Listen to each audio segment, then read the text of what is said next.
est 19h, c'est l'heure du 19h Sport sur TV7. Comme tous les lundis, on parle rugby dans Top Rugby dès ce soir. On va parler forcément de l'UBB en Top 14, mais aussi de rugby à 7. Et ne manquez pas la deuxième partie de l'émission, on parlera du 15 de France avec l'ex-international Guy Akoseberi.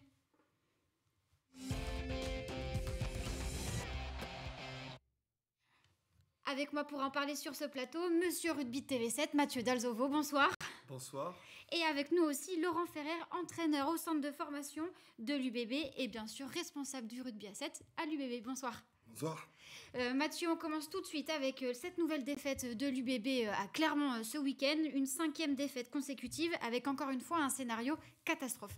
Et oui, puisque ça avait bien démarré pour l'Union Bordeaux-Bègles, malheureusement un petit peu à l'image des autres rencontres, c'est surtout sur la fin qu'il y a eu des complications pour l'Union Bordeaux-Bègles, puisque là on se retrouve donc en tout début de match, Clermont qui mène déjà 3-0, il y a eu un premier échec de Morgan Parra qui a heurté le petit drapeau jaune que vous voyez au-dessus du poteau, chose assez rare quand même, on peut toucher le poteau mais toucher le fanion du poteau c'est assez rare, et bien l'Union Bordeaux-Bègles qui va profiter des fautes clermontoises, on a vu tout à l'heure donc une faute en mêlée qui a amené la pénalité de François Trinduc pour revenir à 3 partout, puis 6-3, et puis à la 20e minute de jeu, un mouvement magnifique, hein, Laurent, vous êtes avec nous, évidemment, vous connaissez bien ce club de l'UBB que vous représentez aujourd'hui. On va voir que ce mouvement est magnifique avec des jeunes que vous connaissez bien aussi, et qui s'illustrent, notamment Gatien Massé, qui, match après match, première titularisation, montre toute l'étendue de son talent, même si là, la passe sautée était peut-être pas la meilleure des solutions, non ? Il y avait Cordero qui sortait proche à sa gauche. Peut-être que c'était une bonne option. Maintenant, il y a essai sur la suite de l'action. On va le revoir d'ailleurs, Gatien. Il tente. Il y a des jeunes qui sont intéressants à l'UBB qui jouent. Et elle est rageante cette défaite. Forcément. Ouais, elle est rageante parce que vous allez voir que l'Union Bordeaux-Bègles tenait le match avec cette longue séquence où on va voir les avants et les trois quarts. Donc à l'origine, effectivement, il y avait Gatien Massé, donc jeune trois quarts centre très prometteur et qui fêtait sa première titularisation sous le maillot de l'Union Bordeaux-Bègles. C'était un match en retard, on vous le rappelle. Clermont aussi jouait très gros. Clermont qui était sur une bonne dynamique également, mais qui va être surpris, les Clermontois surpris par l'entame de match des Bordelais. On a laissé l'action se dérouler parce qu'elle est magnifique. Vous voyez l'avantage en cours signalé par monsieur l'arbitre. Et puis derrière, ça va éjecter très vite avec Yann Esgourg qui va pouvoir trouver le relais de ses trois quarts. Et puis Cordero qui est repris. Et la passe acrobatique de Gatien Massé pour Louis Bielbarré qui va inscrire donc le premier essai de l'Union Bordeaux-Bègles. On a laissé la séquence en entier parce qu'on le dit, franchement, elle était magnifique. Laurent, vous les connaissez bien, ces jeunes. Est-ce que ça vous étonne de les voir être aussi opérationnels très vite sur du haut niveau comme ça ? Après, c'est dans le projet de formation du club aussi, de les intégrer. Et puis, force est de constater qu'avec le nombre de blessés, il était important qu'il y ait des jeunes joueurs prêts à pouvoir jouer à ce haut niveau.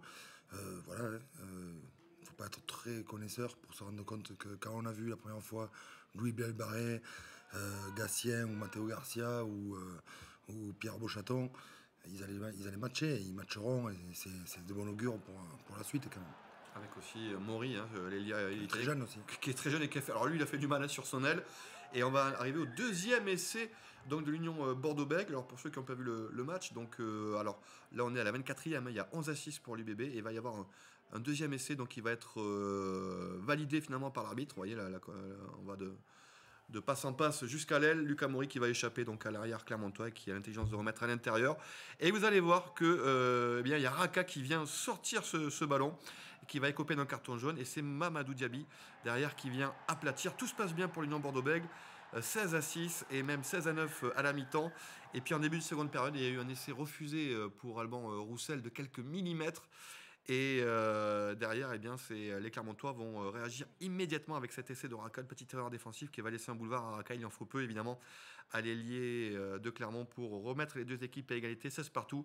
Clairement, c'est l'essai manqué par Alban Roussel qui fait basculer le match, parce qu'à ce moment-là du match, début de seconde période, si l'essai est marqué, 3 essais à 0, les Clermontois, ils prennent un coup sur la tête. Il y a l'action d'Alban Roussel, mais juste avant, il me semble, Santi Cordero qui a un coup à jouer, qui saute un petit peu pour lui bien le barrer.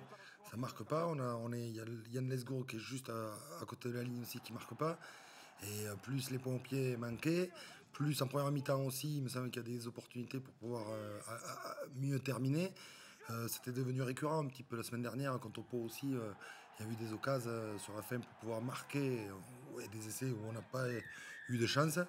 Et voilà, on échoue à 3 points. 3 points contre le Racing, 3 points à Toulon, 1 point à Toulouse. C'est rageant. Ouais. Mais bon, c'est la période, il va falloir faire le dos rond. Et voilà. Et les beaux jours sont quand même devant nous. Et j'espère, j'ai pas de doute quant à la présence de l'UBB.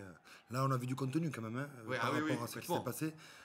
Il n'en faut pas beaucoup pour que ça tourne beaucoup plus en faveur de l'UBB quand même. Donc un petit peu de réussite. Et vous voyez que quand même, eh bien, au bout du bout aussi, à 14 contre 15, parce qu'on a vu le carton rouge aussi contre Douglas qui fait du mal aussi, avec Tammy Oufina qui a pris un carton jaune aussi. Donc on était à 13 contre 15. Et bien malgré tout, Rémi Lamora, tout en force et en puissance, est allé chercher l'essai qui amène le bonus défensif. Donc il y a des regrets, effectivement, parce que c'est une nouvelle défaite de peu, avec une fin de match un peu cruelle pour l'Union Bordeaux-Bègles par rapport au contenu, mais il y a quand même encore un point de bonus défensif ramené, donc même quand ça va mal, on arrive à prendre des points. Voilà, malheureusement, l'Union Bordeaux-Bègles a perdu sa place de leader, mais là, il y a les vacances qui vont faire du bien pour tout le monde, je crois, parce que ça a tiré beaucoup sur les organismes, les vacances, et puis après, il y aura un prochain match à Paris qui promet déjà.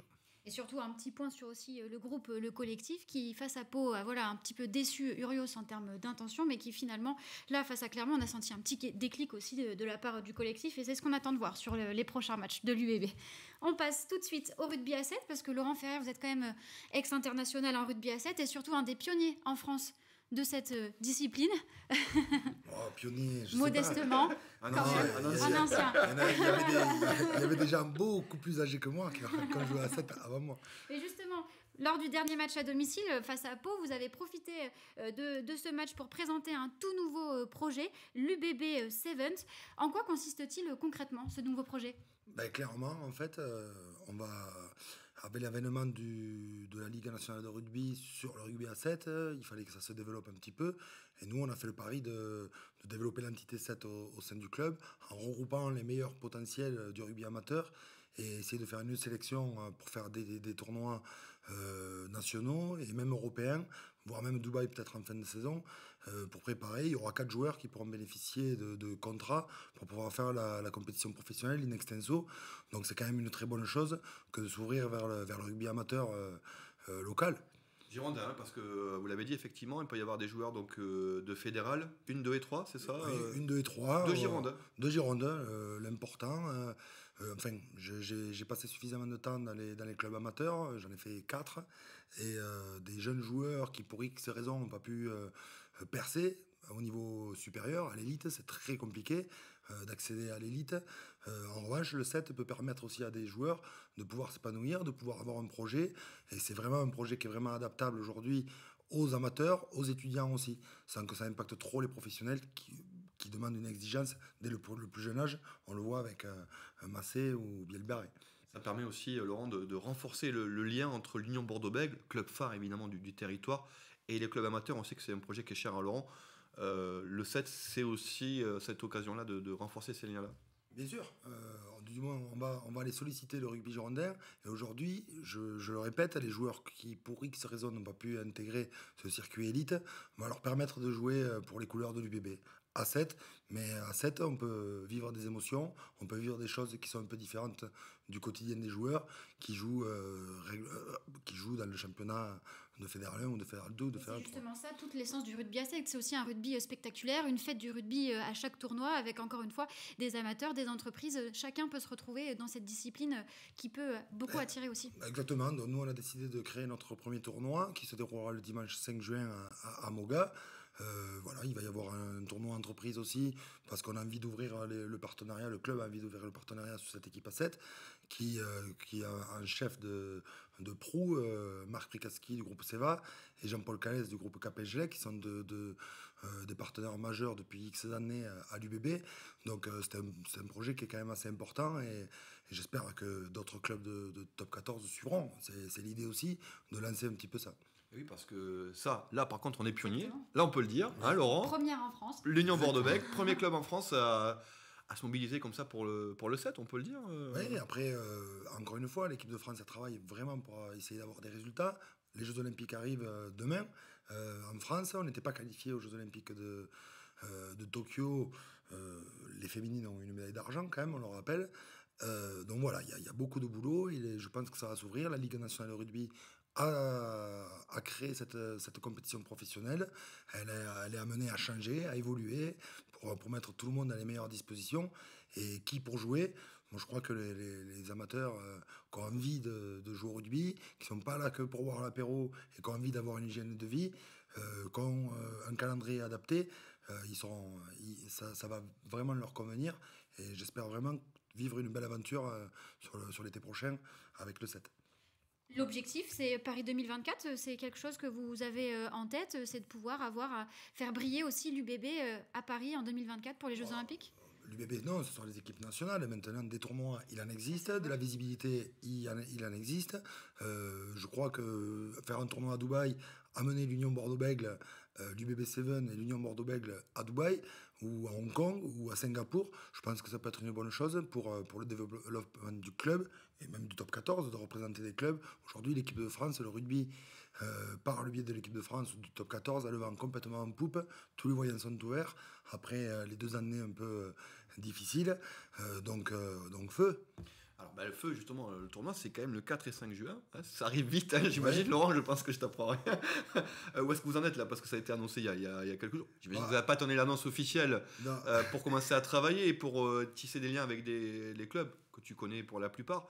On en est où là pour la constitution d'une équipe UBB régionale pour le début juin? J'ai rendez-vous la semaine prochaine avec tous les présidents des clubs fédérales de la région pour leur exposer aussi le projet avec toute la transparence qu'on va y mettre dedans parce qu'ils seront acteurs pour que je puisse avoir aussi, donc en un second temps, je vais voir les managers aussi qui sont les premiers au contact de ces joueurs-là, des joueurs à 7 qui existent à la région pour essayer de constituer un groupe de qualité. C'est-à-dire que tu vas t'appuyer sur eux, ils vont dire qu'il y a tel ou tel joueur aussi qui peut... Bien sûr. Et puis la disponibilité, ça va être...